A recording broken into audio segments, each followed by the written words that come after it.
Los cortes de luz son una realidad que afecta a miles de familias ecuatorianas desde hace 2 meses y ya estamos viendo el profundo impacto que tienen en la salud emocional. La falta de luz interrumpe la rutina diaria, las actividades cotidianas, el trabajo, los estudios, afecta el descanso, incrementa la sensación de inseguridad y además puede aumentar el estrés, la irritabilidad, el miedo y la ansiedad. Si bien la incomodidad es normal frente a estos hechos inesperados, hay que identificar cuándo buscar ayuda y cómo afrontar de la mejor manera esta situación. Hoy les contamos qué dicen los expertos acerca de los apagones y las emociones. Durante los últimos meses, la crisis energética en el Ecuador nos ha sumido en la oscuridad. Apagones programados, repentinos, cambiantes y prolongados han afectado la vida de millones de personas en todo el país. Pero esta oscuridad, de hasta 14 horas al día en el peor momento, no se queda solo en las calles o en las casas. Poco a poco, también ha comenzado a invadir las mentes, afectando nuestros hábitos e incluso, sin que nos hayamos dado cuenta, nuestra salud mental y emocional. Entonces, el no tener acceso a nos genera eso de tener que adaptarnos a este nuevo sistema sin energía. Y ahí hay que romper hábitos, y los hábitos nos cuestan. Entonces, cambiar hábitos es complejo, y peor todavía si es de una manera forzosa. Entonces, readaptación, cambiar ritmos, cambiar estrategias, cambiar horas, cambiar todo, entonces comienza a generar esta sensación de ansiedad, de angustia, de mucha frustración, ¿no es cierto? Y también mezclado con miedo, con temor, por supuesto en algunos casos con ira. Entonces aumenta la agresividad, la impulsividad, la reactividad, la intolerancia. Por ejemplo, terminamos nuestra jornada laboral y tenemos que trasladarnos a casa, entonces ahí se activa esto. Y se activa, ¿por qué? Porque el tema de la hora en la que salga el acceso, no sé si en mi residencia tengo o no tengo energía, el tema de tomar un transporte público, la inseguridad, porque la percepción de inseguridad también incrementa en la oscuridad. Entonces ahí es cuando, claro, comienzo a preocuparme que si llegaron mis familiares o no a la casa, si tengo luz en la casa, y ahora cómo hago, si voy en el vehículo, ¿qué hago con la puerta del garage? Tengo que ponerlo manual y manual sin luz. Entonces comienzan a ver todas esas acciones cotidianas que de alguna manera ya las teníamos sistematizadas y mecanizadas, pero que ahora se convierten en un problema. Y ese problema genera mucho malestar. Evidentemente al inicio, si es ocasional, lo pasamos rápido. Pero si ya se convierte en algo permanente y peor aún, en una proyección a futuro que no sabemos cuándo se va a solucionar, la posibilidad de que esto se convierta en un problema más complejo está ahí. ¿Y la próxima semana de cuántas horas serán los cortes? ¿Y a qué hora me tocará? ¿Esta vez los horarios sí se cumplirán? Ante esta inestabilidad, lo que nos ha quedado es adaptarnos. Pero han pasado ya 2 meses desde el primer apagón y aún no hay luz, ni al final del túnel, y el desgaste ya se siente. Para los expertos, eso se explica porque esa variabilidad e incumplimiento de los horarios, además de su extensa duración, golpean directamente nuestra salud emocional. Cortes en términos generales están relacionados de una manera directa con el nivel de ansiedad, por ejemplo, o de angustia. Mientras menos tiempo tengamos de restricción de acceso a la energía, pues vamos a tener respuestas más adaptativas. Pero si esto persiste, pues nuestra respuesta ansiógena y de angustia y de temor y de frustración va a ser mayor. Sería mucho mejor si tuviéramos unos horarios definidos sobre los cuales las estrategias nosotros podríamos plantearlas mucho más estables. Pero un día tenemos un horario, otro día tenemos otro. Una cosa es no tener energía en el día, otra es muy diferente, es no tener en la noche. Entonces, claro, justo hay muchos pacientes y estudiantes me conversaban de que llegan a casa en la noche y normalmente su día terminaba entre promedio 10:30, 11, haciendo tareas, alimentándose o algo, y tenían un sueño relativamente ya estable. Pero ahora llegar desde las 7 de la noche, no tener acceso a la energía y no tener cómo comunicarnos a través de las redes digitales, cambia la metodología de comunicación y generan obviamente problemas. Mírelo así, la incertidumbre nos estresa, nos obliga a cambiar nuestros hábitos y eso lo empeora. Y si es por largo tiempo, eso tiene estragos a todo nivel. Entonces ahí van a haber probablemente cambios en términos de ritmo de sueño, conducta alimentaria, y el tema de la actividad también. el tiempo de calidad laboral va a reducirse porque su capacidad de concentración puede ser menor, su capacidad de atención menor, la memoria también se puede afectar, la capacidad de respuesta también se va a ver afectada. Y en la parte comunitaria, entonces la comunidad, el aislamiento, la seguridad y todo aquello que ya teníamos un poco de antes, bueno, por el contexto nacional. Entonces todos estos son como que elementos que van agravando a la salud mental. Y ese deterioro, pues bueno, puede llegar ya en un momento determinado a exceder a esta capacidad de respuesta y aparecer probables patologías dentro de la salud mental. La crisis nos golpea a todos de una u otra manera. Sin embargo, emocionalmente, hay quienes son especialmente más vulnerables.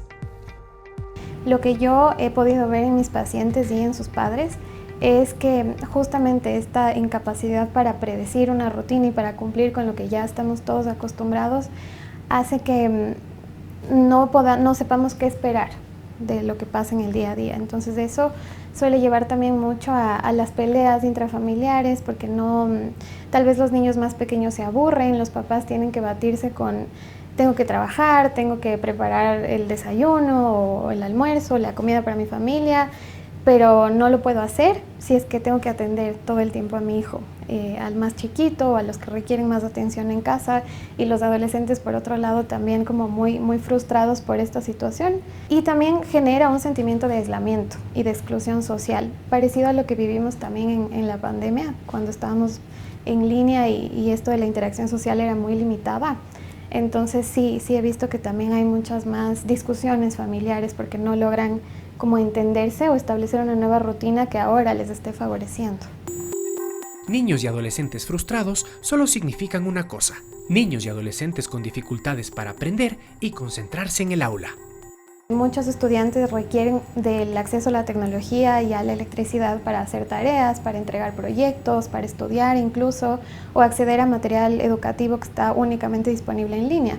Entonces esto, si es que no se cumple o ellos no pueden acceder a estos recursos, lo que pasa es que hay retrasos en el avance en la materia, en clases también, hay retrasos en entregar la tarea, los proyectos, y sí suele afectar también, sobre todo si las instituciones educativas no están muy flexibles al respecto, sí suele interferir mucho con sus calificaciones, lo cual les lleva a estresarse aún más, a tener más presión también a nivel estudiantil, y sí veo mucha desmotivación.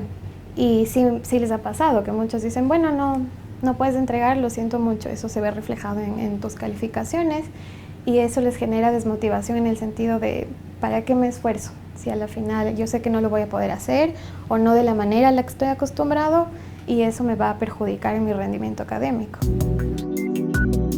Las familias con niños y adolescentes deben poner especial atención en mantener las rutinas en la medida de lo posible, pues la constante incertidumbre puede tener consecuencias graves en su estabilidad emocional al mediano y a largo plazo.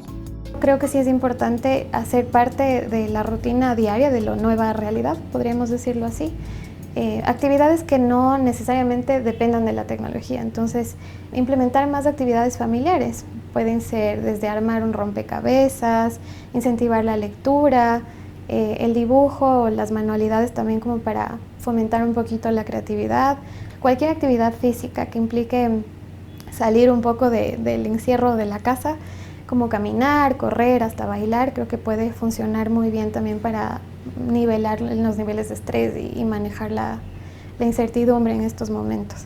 Y bueno, en caso de que ya estemos viendo efectos en los adolescentes o en los niños en casa, por ejemplo, si vemos tristeza persistente, si vemos mucha ansiedad, preocupación constante, si vemos desmotivación ya exagerada o incluso que ya no disfrutan hacer las actividades que antes hacían los niños o los adolescentes, eso es un signo de alarma, como que tal vez esta situación emocionalmente les esté desbordando, y es importante en ese caso acudir a un profesional de salud mental para que sepa guiarles en este proceso.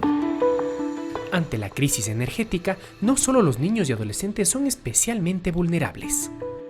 Los adultos mayores tienen otros elementos de vulnerabilidad mayor. En su cotidianidad tienen unos hábitos mucho más arraigados y están mucho más establecidos, y los tiempos son mucho más estables. Entonces ellos, las horas de la comida, ¿no es cierto?, el desayuno, el almuerzo, el cafecito en la tarde, la cena, son mucho más estables, ¿okay? Su dieta también es muy estable, ¿okay?, en la mayoría. pero sobre todo en la parte del ocio, del entretenimiento. Entonces, de ellos, que los noticieros, que la radio, ¿no es cierto?, que la novela, que la serie. Entonces, el no tener acceso a todo esto por los cortes de energía, entonces les deja en un espacio en el cual pues, no saben cómo llenar ese espacio. Los apagones en Ecuador han oscurecido más que las calles. Cada corte de energía es también un golpe a la calma, a la rutina y a la estabilidad emocional.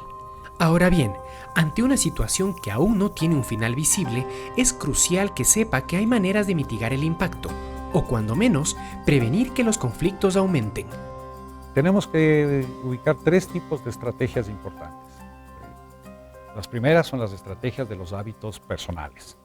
Entonces, mantener unos hábitos estables en términos alimentarios, una dieta adecuada, nutricional bien, hidratación permanente, ¿okay? La medicación, si es que tiene alguna condición de base médica que tenga que ser. Entonces, primero, estar bien físicamente.